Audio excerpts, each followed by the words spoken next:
Welcome back to the Talking Hedge. I'm Josh Kincaid. We are here live at the Hemp Expo. Yeah, crazy, huh? It's a pretty good show.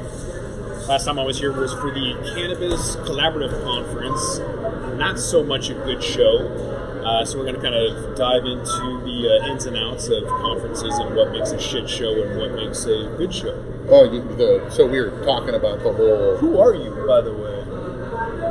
This is Dan Chemist, There's by some the players way. there, bro. Yeah, so it's Dan Chemist, the voice, right? And then in this case, I'm at the Hemp show, basically rolling, doing some media stuff, and like we were talking, a session shows, right? What's a good show? What's a bad show? Mm-hmm. This is a good show. I dig it. What makes this a good show over some of the other ones you've been to over the last 4 or 5 years? For sure. So you can tell that the crew that makes this show, like they curate the floor a little bit, right?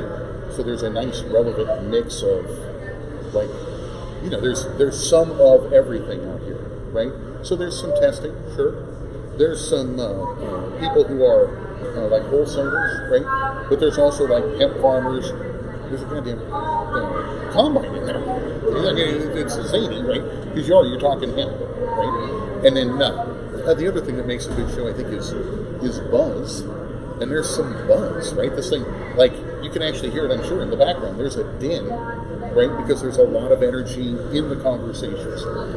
Something comparable would be like the Indo Expo in Denver. That was a really big show. They had a lot of hemp companies coming out. What I noticed is that there was copycats. A lot of mom and pop companies with just a different brand, different name, selling the same CBD water. Whereas these companies have differentiated in terms of adding their subject matter expertise for hemp. So there's huge tractors that are made for hemp. You have your typical insurance and service offerings. But I think the number of booths and the amount of diversity is different than some of the other, what we call shit shows. So like if you were to compare this, for instance, to the last couple of Cannabis, right? Or if you were to compare this to, like some of the Imperious stuff, or like King Cannabis, right? Some of these things, right? There's no comparison, okay? Organized, on time, geez, look, my registration worked, right? All of that stuff. And again, an energy level and a attendance level that makes it fun. Like I went through, so there's 5 solid rows of booths, okay? There's about 15 or so booths per row. These are double-sided rows. And I went through and I did just a linear where I shot as I ran, right? It took me 6 minutes and 30 seconds at full pace to go from one end to the other. And again, lots of neat companies and stuff like that. Lots of good information. So the Oregon Hemp Convention went off. It was pretty good. By comparison, there's MJ BizCon, which is a national convention in Las Vegas. Probably one of the more events that people look forward to, primarily because there's 10,000 plus people and 1,000 booths, and it's Vegas, so there's after parties. Having said that, I still don't know if there's a single event I can think of, and Dan, maybe you can jog my memory if you can think of any event worth listening to the subject matter experts. Is there an expo that has seminars that are worth paying for?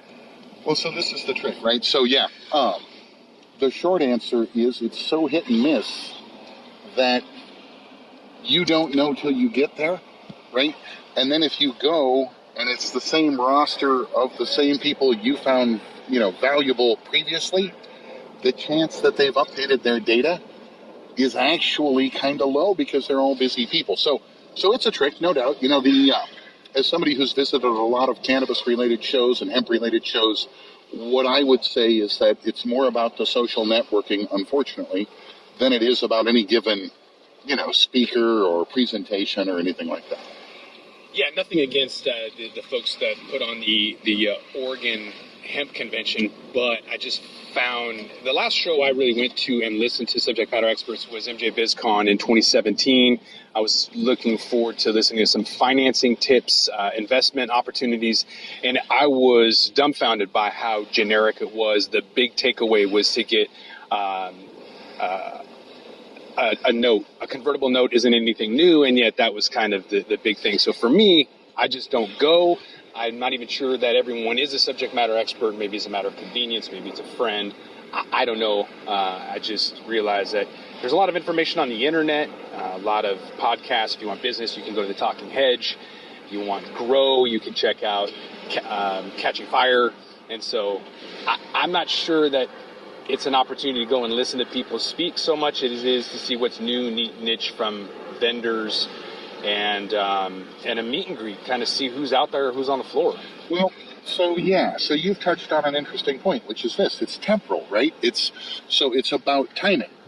When you're rookie, those speakers might be relevant, but at some point, it's the whole when the student becomes the master, right?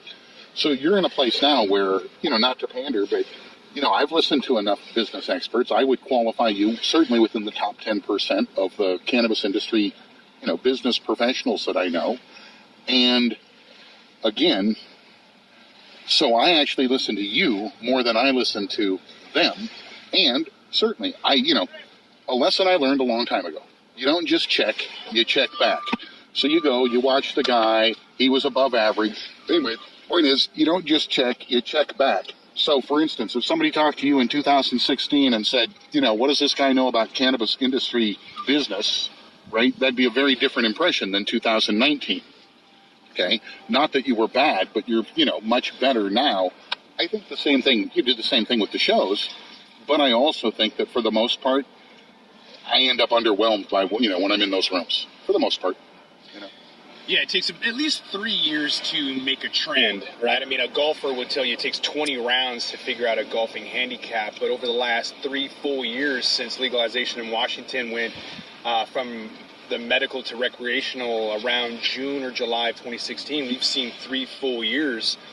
Going to 20 stores on 420 isn't a lot of stores, and yet we're still able to see a pretty good portion of those sales, and 3 years later, those 420 sales in 2016 are some of the cheaper daily sales at a store that has rock bottom prices in Washington. That would be like an Uncle Likes, for example. And so I think with the data year over year over year, you can kind of take away some trends, anomalies, and that goes with trade shows as well. Well, yeah, I mean, I think what I heard is go get your own data. Right? And then, like in this case, I would just say that again, sadly, one of the easier tricks in the game is to get one of your homies who's running the show to let you be on the platform, right? The next thing you know, it's a table, there's 8 people there, and you start looking at the origin of several of the people.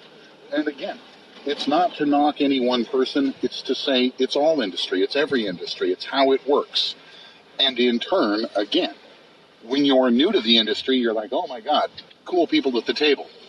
Later, after you've been around the block a few times, you're like, oh, these people are just shills for each other. I mean, again, it's I'm not going to name names, but I will say it's rampant in the cannabis industry. And Oregon is one of those spots that has not only an abundance of cannabis, 6.5 years worth of excess of supply, about 1 million pounds, I believe. 1 billion joints is what they say. 1 billion joints. 1 billion joints sitting around in Oregon, which is why I like spending time down there. And there's a lot of conventions and expos, and a lot of them have been shit shows. One of my favorites was the Collaborative Cannabis Conference, and they changed their name to the... Or they changed the name from the Creative Cannabis Conference. That first year was great, although there wasn't a lot of creative things. And yet it's kind of turned into just a show where maybe there's not a whole lot of subject matter expertise. There's not a lot of booths to go to. And there's just, frankly, better shows to attend. Well, again, I mean, the reality is this. Making a show for the high-level experts is very difficult. Making a show for the basic consumer is actually straightforward and a cash harvest. And in turn, I mean, right there, we just said it, right? It's clear. It's like, no. Why would you make a show for the serious then? All you're asking for is a complex thing that has less people attending. Certainly, from a ethical standpoint, you're like, oh, but the high levels will come together. We'll get the knowledge. We'll learn. Yeah. And it will cost somebody a lot of bread. Flip it around, bring in a bunch of people who are like, oh, I'm new to cannabis. I don't even, what's that? Oh, that's an edible. Tell me about edibles. Again, charge less money and see that room just fill with all these newbies and take the bread. That is what's going on. And that's why, again, when you, now a true subject matter expert in the space, I mean, again, you're so far beyond these things, it's silly, right? It's like you're like a man playing in a little league, right? I think it's feasible for some of these companies to go into emerging markets and have a shit show and have it almost be successful, but not in Oregon. I was just approached a couple of weeks ago by an individual who had never put on an event. I disagree. I think if you make a basic show for basic people, you can do that anywhere and it will be successful. Not Oregon. I'm going to disagree that Portland is so saturated that this individual who had never put on a show that wanted to put one on in Portland of all places, and he met a guy the day before and was going to work with him, and he's calling me, a finance guy, to have a booth. Pretty sure that if you contact me for a booth, it's going to be a shit show. Nobody wants to listen to a finance guy at a booth. I don't know. But again, here's the thing. The fact is that you see this everywhere, and you see it in any kind of emerging market. Essentially, people taking advantage of the naive. And again, I mean, Weed 101, the easiest class on earth to sell, right? So, well, I think CBD could be even... Oh, my God. CBD 101. Oh, actually... Brilliant. Back to the Indo Expo in Denver, that thing had a huge area set aside just for CBD companies, and nothing differentiated them. It was the same water, the same milligrams, it's just a different name on it. And those companies I don't think are going to last. There's not enough brand recognition or loyalty or awareness. Well, this is the thing that was so evident at the Hemp show. I mean, I dug the show, don't get me wrong. I dug the show a lot, but one of the things that was interesting is I have 8 different products that use the same dropper bottle for their tincture thing, right? And I mean, literally, it's just a label that is different, and that makes me uncomfortable, right? As somebody, because again, I mean, is it like Oreo cookies? There's one big cookie machine, really? I mean, maybe, right? Right, because you're competing with them at some degree with some of the products you have, and so how are you going to survive relative to them? Yes, and in the end, we've all seen it. You think you've got a clear supply chain, and later you find out that no, you're actually buying from that same Oreo cookie machine as well. Right. Damn it, you'll never get below them in price, right? You'll never. Yeah, pretty funny. The Oregon Hemp Convention did have a pretty good diversified group of booths and people there. It wasn't all just dirt or accessories. I felt like CannaCon was a really good show back in the day, and now it's kind of consolidated into what I would call a dirt show, just a lot of ancillary products. There's hardly any, I don't even know if there was a single producer, processor, or retailer there. Maybe even illegal because of Washington, but I can't recall seeing anyone. Well, and again, I mean, so when you go to a show, so you're a miner, right? You're able to go learn, right? And dig and divine, if you will, right? But the fact is, for a lot of folks, when I go to a show, I'm going because I want that breadth of exposure, right? And what's kind of funny about some of these shows where if you don't curate your booths really well, right? If you don't take the time as a sales force, the next thing you know, you are predominantly shaded one direction, CannaCon and, dirt, right? Okay. Some of these other shows, etc. And again, like for me personally, I mean, yeah, I dig it. But at the same time, I mean, you can tell we're not as enamored with it as we used to be. And I think that has a lot to do also with the natural evolution of a show where you're like, well, where's the money? Right? And the next thing you know, you're taking the money, and there's got to be a balance between where's the money and what is good show, right? Because again, you can do it once and you can maybe do it twice, but eventually you pick up a reputation, right? Take it from somebody who knows. I know, you pick up a reputation. What about the after parties? Is the networking after the event worth it? Is it good for camaraderie or networking? Here's the thing. In a lot of industries, I would say yes. In this industry, what I've seen is too much volume, i.e. too much music, too many dabs, right? Too much alcohol. Too much alcohol, too much party first, biz later. Again, I'm a serious hedonist and I love partying. But business is math, right? And business is contracts and deals and agreements. So to me, I would say, again, I don't mean to be a party pooper, I guess, but I would say the best time I've found is the pre-party, or the pre-event, right? And going early and being there. But that's, again, I'm an old dog, and that's an old trick. Oregon's hosted a couple good after parties worth going to just from meeting people early on, like right when you get there. It's nice when an expo or convention gets over and the after party starts immediately. And so it's on site or nearby. So you go there. There's some rooftop events that Oregon or Portland had a couple years ago. I met some really good people, able to brainstorm, bounce ideas off of, very analytical. Well, so, again, I'm old. So here's an old trick. So you have the business after party where it looks like an after party, but it's not, okay? No, it's the prime hunting ground, right? And then after the after party, which was on site or near on site, and was, you kept it tight. You operated. You let them be hush, right? But you operated. Then you hold the private party, right? Because that's when you let your hair down. And this is the thing. I think, if you're at the show doing the show, there's the want to go let the hair down after the show. And again, I mean, what can I say? That to me, when I walk in and the music's really loud, the lights are too low, again, I'm just like, dude, you're taking the cream and you're just pouring it on the ground, right? Because that's when the best business is done in every business. Okay, so there's a happy medium for sure. You should get some contacts made during the event. Hopefully, meet them right after. Yeah. But on the contrary, I think Las Vegas, you kind of see some serious debauchery, which is all fine and dandy. But when I see people trying to hold a conversation and literally passing out right in front of the person they're talking to, there's some point you should take you should take yourself home. Right. I mean, it's Vegas, so I don't want to sound prudish, but if you're at a business event and you're talking business, you need to represent yourself and your company, regardless of how much you've consumed, alcohol or otherwise. So, true story. So, the second or third time I was down in Vegas as a younger man, I went out running on the dark side, right? And I mean, we're talking wacky evening, bruises, all kinds of funny things, right? And the next day I suck in sales, right? And I'm just lame. And so I went away and I reflected on that. And at the time I was working with some high-end technology vendors. So after that, I would go down and I would do the trade show and I would immediately leave and stay in. And I would soak my feet, relax, make notes about leads.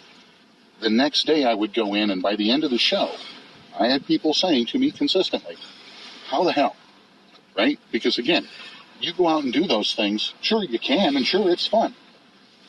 Is it meant to be fun? It's a damn job, right? It's one thing to enjoy your work.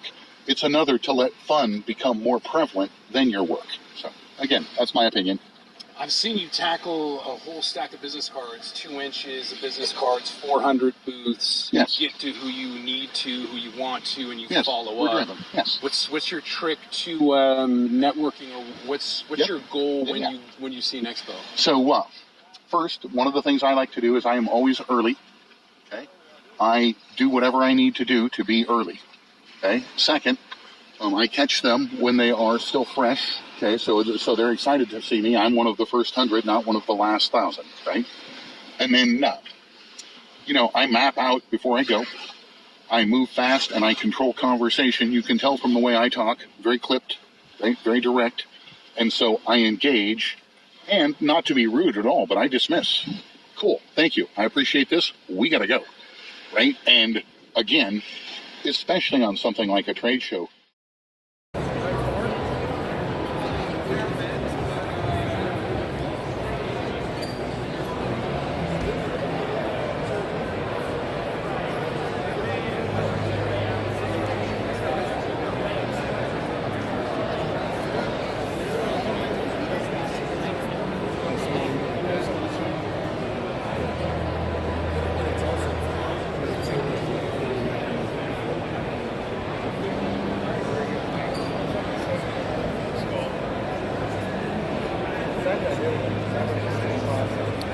Hi.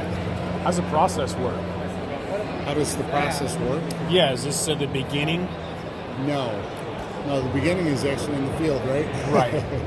So after you get through a drying process, okay, you want to break it down into smaller pieces. You can do that.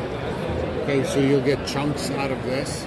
Okay, you can run this with the screen or without. Is there a top feeder or where? Yeah, you'd end up having a hopper. This is just a smaller size unit, so you can have a larger unit where it's then going to chunk it into smaller bits. Okay, you can then put it through a hammer mill. Wait, I got a couple more questions about this thing. So Okay. this unit is pushed in, right? Mm-hmm. Gotcha. And then you have a top feeder. Something like that. And that'll take your buds and what happens with the stems? It'll break it in. It'll break the stems break in. them, right. Gotcha. Okay. All right. And then what you're able to do is, depending upon how fine that you want to get, okay, you can put it through there and create more of a flower technique. Okay. But what you're going to end up wanting to do also is take the seeds out. So that's what this is for. This takes some seeds, maybe some This will small then stems. This will give you just the seeds. Okay.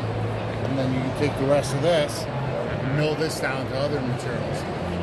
Depends on how much of the process that you want to end up doing.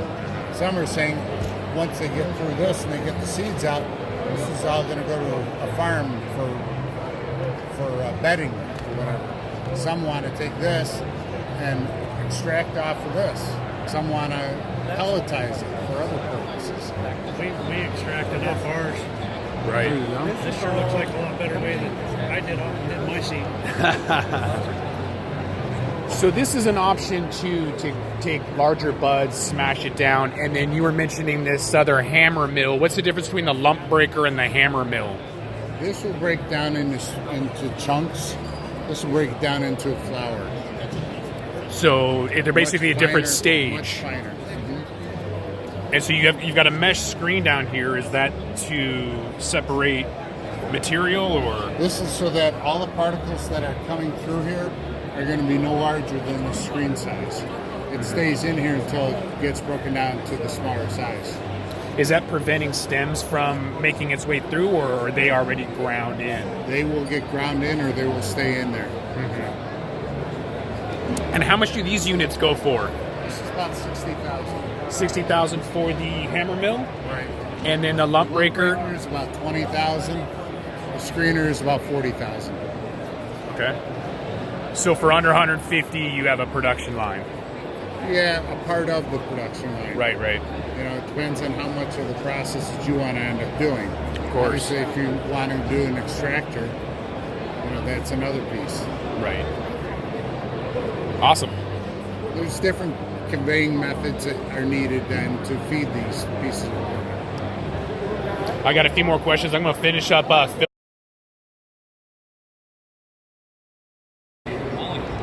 you can get from natural sources, you can put that in your oil. When you have an oil-soluble flavor, like citrus or mint, those are very easy to get in oil.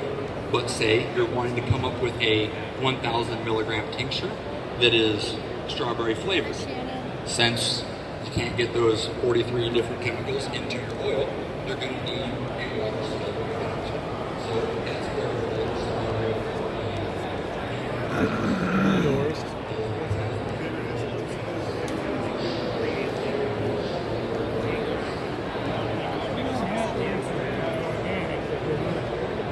Premium sprays. That's what we want to be organic.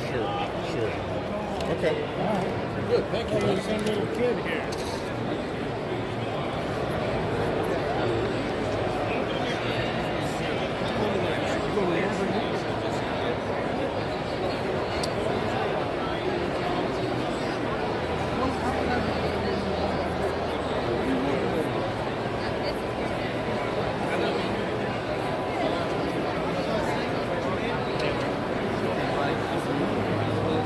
Either one. I would.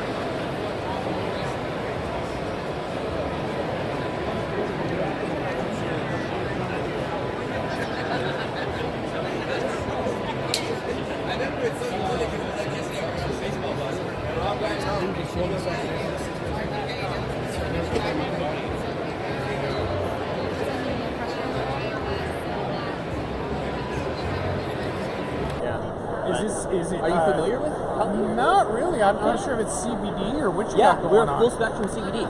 All right. So this is the owner, Liz, right here. But we're all full spectrum. We do a lot of the pet treats. We do actually do a horse tincture as well, which has been a really big popular one. What's a busier day, 4th of July or New Year's for pet? New Year's. Well, no, actually, I'm sorry, 4th of July because of all of the fireworks. Sweet. Taking in sound, taking in all of our products and stuff. This is a really good gentleman to know from Seattle. Josh. Hi, Mariah. Sorry, Mariah. we're having a snack right That's now. all right. That's all right. What is that? It's called a Mevo. What's Mevo? Yeah, it's good for like interviews, like camera and stuff. I already got my my GoPro video, so I'm just like, Yeah. I like the I like wide that. angle. Come on in, And, ask questions if you're Yeah. interested. We got some muscle rub samples too if you want to try something out. We're all CBD full spectrum. Well, let me grab you something. Let's grab you. Let's grab you. but hit me up when you come up to Seattle. Yeah, you got it, brother. Nice to see you, man. Well, again, in the end, the fun of it all is, right? So, tell me your story. What all you got going on? So, what have I got going on? I took a runner-up in Dope Cup 2016 with Okay. my topicals here, which is how I got off of opiates. And then I got released with some gastrointestinal stuff, and that's how I started as a respiratory therapist doing CBD inhalers. Okay. And since I couldn't keep a tincture in my gastrointestinal area, I could not keep food in. And when I started taking CBD via my lungs and intraocular immediate onset into the bloodstream, I put 50 pounds on in 2 months, and my doctor said that I did not have to go in the hospital after all. Well, So neat. I beat the bandwagon hard and loud because it's my message and it changed my life. How many people are in line waiting? Right. Did vape pens work for you? So, as a respiratory therapist, I am not a fan of vape pens in all of the reasons that we know. An inhaler, there are no side effects. There is no chance of cancer, no carcinogenics. Right. We're not having to carry something that we don't know what, right? Yep. And you can only get a vape cartridge to go to a certain deposition in your lung.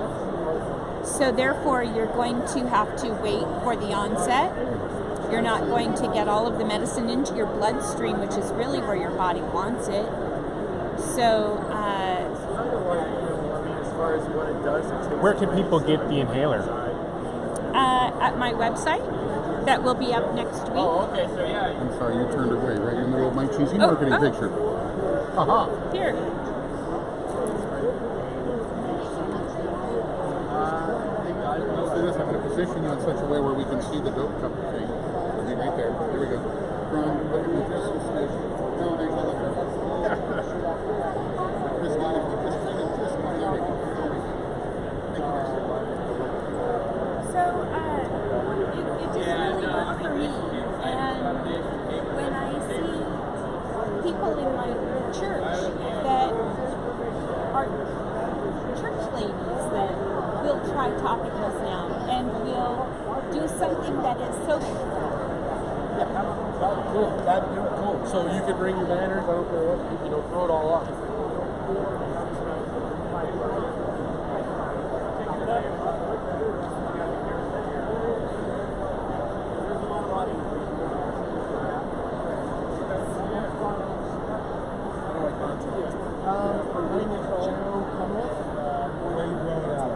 We're down in the wall. What? The wall, about half an hour south of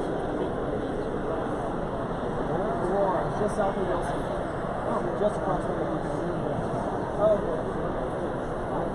Prisoner of War in Colorado. Oh yeah, no. Yeah, it's like, oh my god. Alright, so... Are you Karen?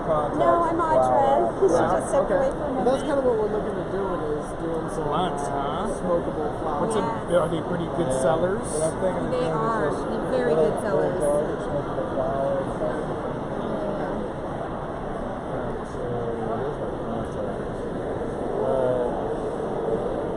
What's your name? Joe Penrith. No C. Yeah, that works. Company With name? Smith Gardens. What is that? I like a GoPro. It's called a Mevo. Yeah. GoPro's like action. This is not action. This is for Use your phone. it's for like interviews. Yeah, I do. I have a video studio. But it's cool because you can set the face on it. You can set it at 4K. We set it at anything. Okay. But it's nice though because if you're walking around, it'll follow you. Do you have like a gimbal you can get for it? Yeah, got one in my backpack. All right. Yeah, I'm just walking around. Just, Cool. Thank you. yeah.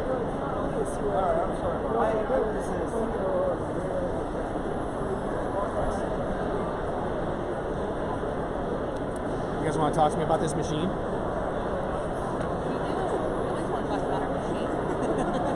What is this?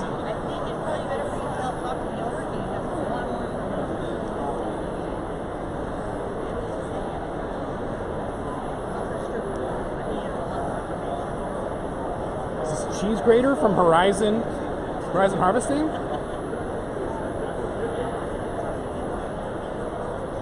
It looks fun.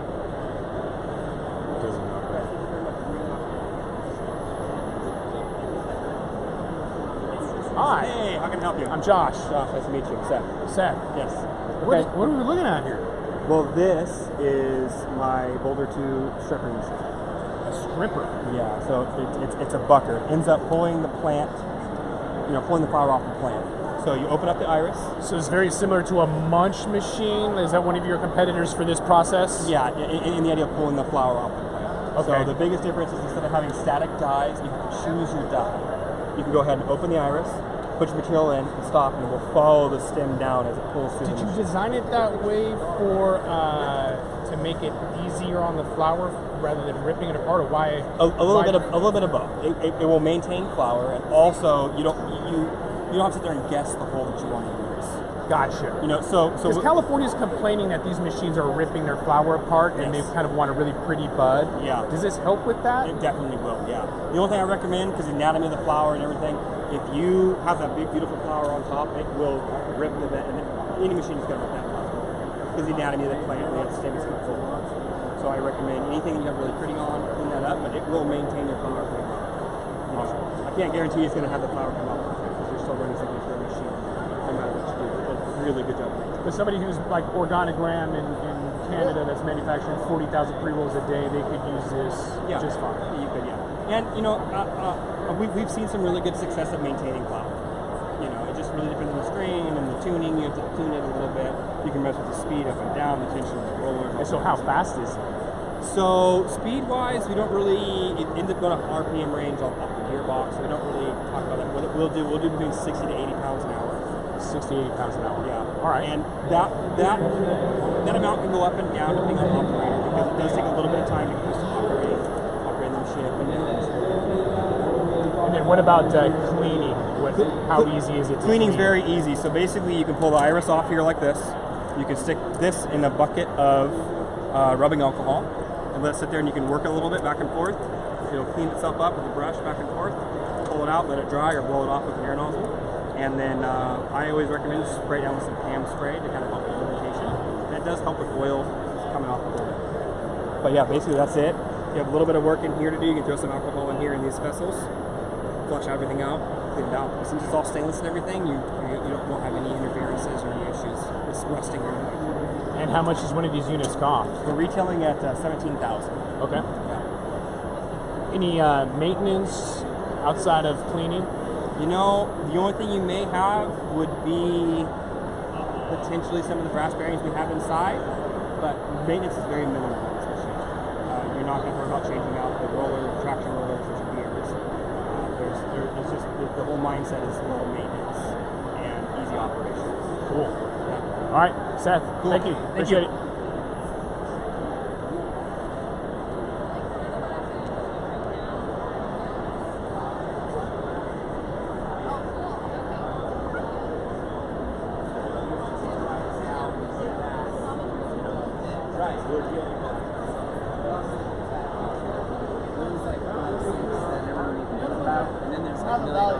That makes sense. To be honest, probably in like 2 years, just because chemistry takes so long. But that's right where we're at. We did start scaling the CBG production, so hopefully we have a feasible like 5 to 10 kilos a week method. My name is CBN right now.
Sure. There's a trademark on CBD. It's like Chicago's best coffee or something. Really? Something like that. Which doesn't make sense because it's lawsuits out of Massachusetts, but you get the point.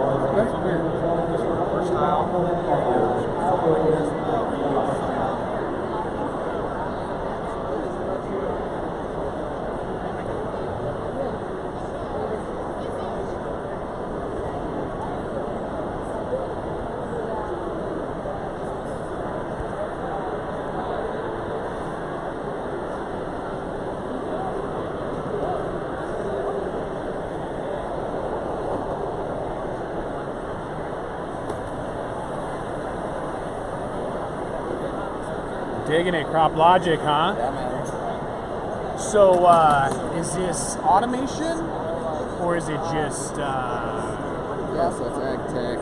These probes, are you talking the aerial imaging company as a whole?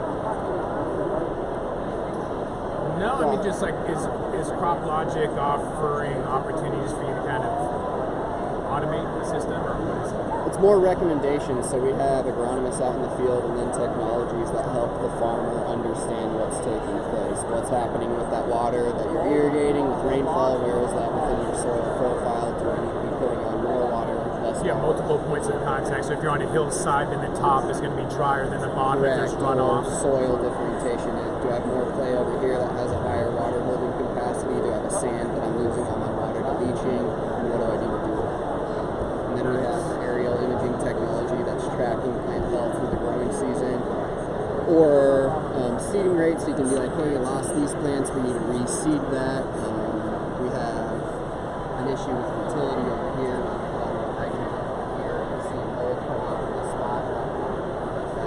So is it conditional formatting in a sense, where you're not only looking at like lumens and soil moisture and whatever, but if it's triggered, like if the leaf starts to taco, it's going to send you back some recommendations and say, we noticed based on a picture or the metrics. Color change that this is taking place, correct. Nice. Yeah. And have you guys tested it to the point where you know like what percentage you can increase on a yield as a result of using this? So hemp, not necessarily. We're just getting into the hemp industry and providing this technology like that. So we're an R&D company, so we have 500 acres that we're testing this technology and recommendations on that. But we have decades of experience with other high-value crops, potatoes, onions, barley, vineyards, things like that. Did you increase yields? Oh yeah. We're able What percentage? It just depends on what's taking place, right? Sure. So you have a target yield you're trying to hit, and we're providing recommendations to make you hit that or exceed that. And we can see within a field and being like, these plants are healthy. This is what's taking place over here. You have low fertility, low germination rate. How can we bump that back up on track during this time of year to make you hit that? It's an awesome value add. Where's the break even? How long does it take for somebody to realize that it's worth the investment? Again, it depends on what crop you're growing. A high value crop, you can hit that quicker than, say, you're growing barley or wheat, potatoes, onions, things like that. Hemp now pays off within a year or two. Awesome. All right, man. Love it. Keep Appreciate it up. it. Yeah. Thanks.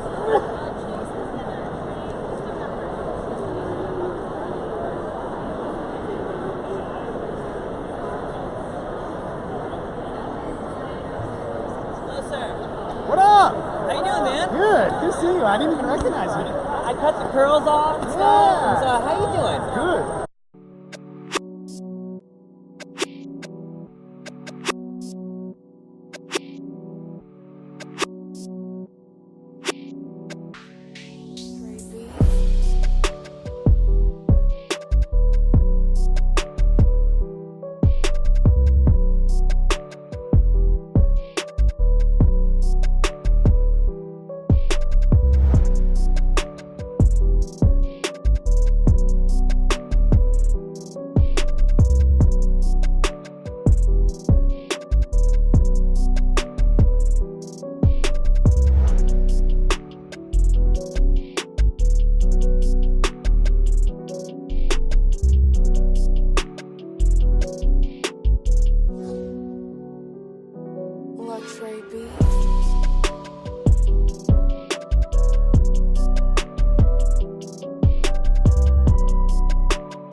Trey Beats.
Trey Beats.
I'm not sure what these guys have a huge booth and absolutely no fucking advertising. Right?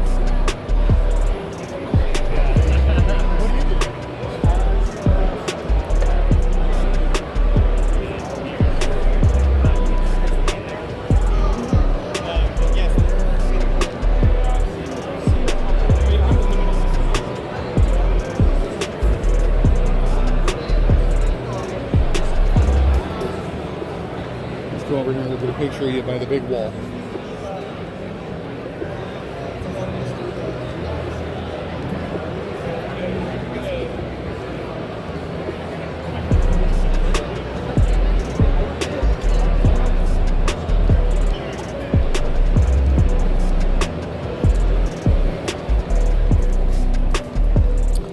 So my Uber driver knew that there was an erotica festival, but he's like, "What do you mean there's a hemp expo?" See? I didn't hear anything about that. Right, well,